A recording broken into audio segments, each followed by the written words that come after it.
सौंदर्य बोध और शिवत्व बोध। आज हम अज्ञे के प्रसिद्ध निबंध सौंदर्य बोध और शिवत्व बोध के विषय में अध्ययन करेंगे कि वास्तव में कवि अज्ञे ने इस निबंध के माध्यम से अपनी किन अनुभूतियों को हमारे साथ में साझा किया है। अज्ञे का संपूर्ण लेखन गंभीर तथा चिंतक परक है। प्रस्तुत निबंध इनका अच्छा प्रमाण है, जिसमें विभिन्न उदाहरणों के माध्यम से उनका जो चिंतन जो गंभीरता के साथ यहाँ व्यक्त हुआ है दिखाई देता है।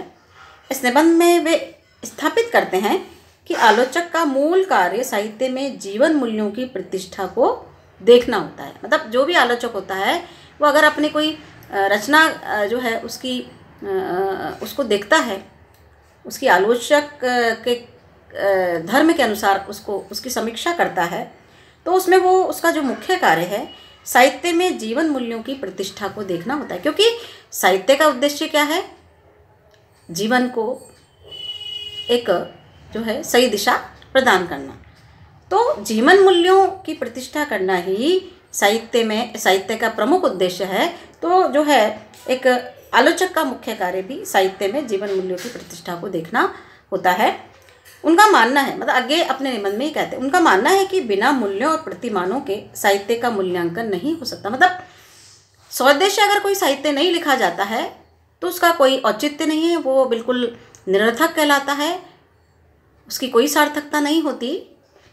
क्योंकि जब तक साहित्य में जीवन के जो है मूल्य नहीं होते, जीवन के जो प्रतिमान नहीं होते, तो अब देखो कि बिना मूल्यों और प्रतिमानों के फिर साहित्य का मूल्यांकन किस प्रकार से किया जाएगा।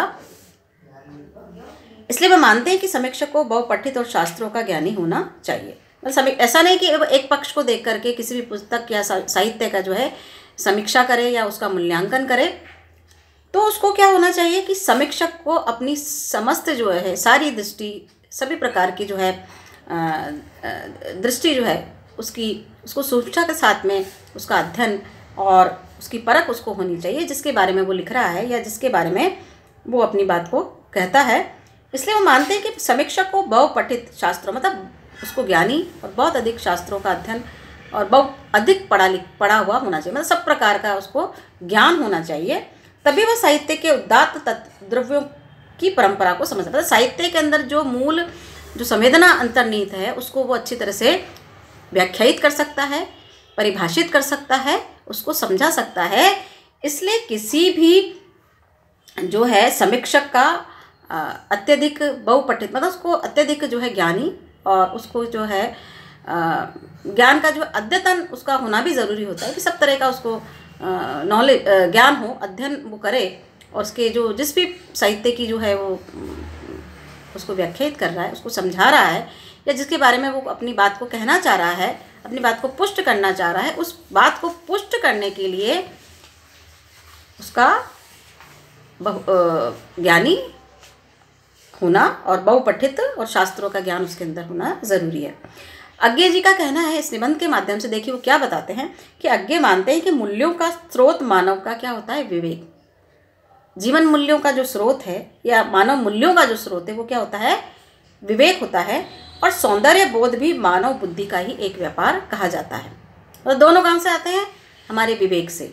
मतलब सौंदर्य का जो बोध हमारे भीतर आता है वो भी बुद्धि के माध्यम से आता है, और जीवन मूल्य का बारे में जो सोचा जाता है, जीवन मूल्य जो आता है वो भी कहाँ से आते हैं? वो मानव का विवेक होता है, जो जीवन मूल्यों के साथ में अपने जीवन को एक श्रेष्ठता प्रदान करता है।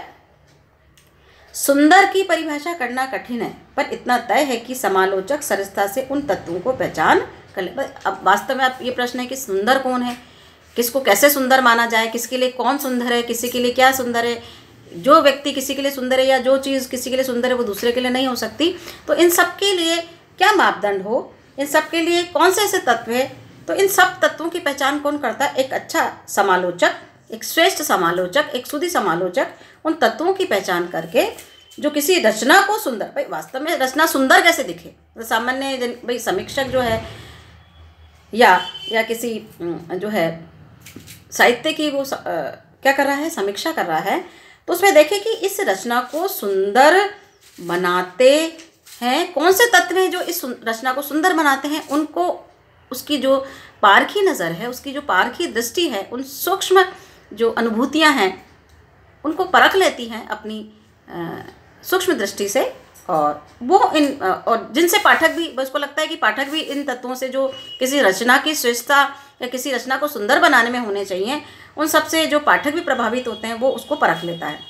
आगे रेखांकित करते हैं कि जो रचना सुंदर है और उसके जो प्रतिमान हैं वो भी कहीं ना कहीं नैतिक होते हैं। जो रचना सुंदर कैसे दिखाई देती है? जिसके अंदर जीवन मूल्य, जिसके अंदर मूल्य होते हैं, जिसके अंदर जो है नैतिकता के जो है प्रतिमान जो है उसके क्या आधार होते हैं, उसमें नैतिक होते हैं। उसके प्रतिमान भी कहीं ना कहीं क्या होते हैं? नैतिक होते हैं। समालोचक रचना में जब सुंदरता के प्रतिमान खोजता है, कोई भी समालोचक किसी रचना के मध्य से गुजरता है और वो सुंदरता के प्रतिमान जब खोजता है तो नैतिक प्रतिमानों की सर्वप्रथम चर्चा करता है। ये नैतिक प्रतिमान ही शिवत्व बोध का संबंध रखता है। मतलब कल्याणकारी भाव, जो श्रेयकर भाव जो है, श्रेष्ठतम भाव जो सभी के लिए हो, समस्त सृष्टि के लिए हो, वो भाव जो है शिवत्व बोध का संबंध रखते हैं। ये नैतिक प्रतिमान क्या है? जो शिवत्व बोध का संबंध रखते हैं।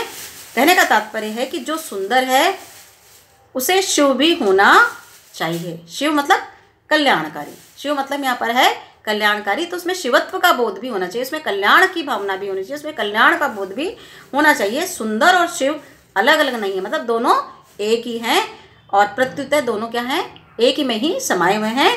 इसलिए जो सुंदर है उसमें शिवत्व अर्थात कल्याण का भाव समाहित होना जरूरी है। आगे इस निबंध को हम विस्तार से अगले वीडियो के माध्यम से समझेंगे।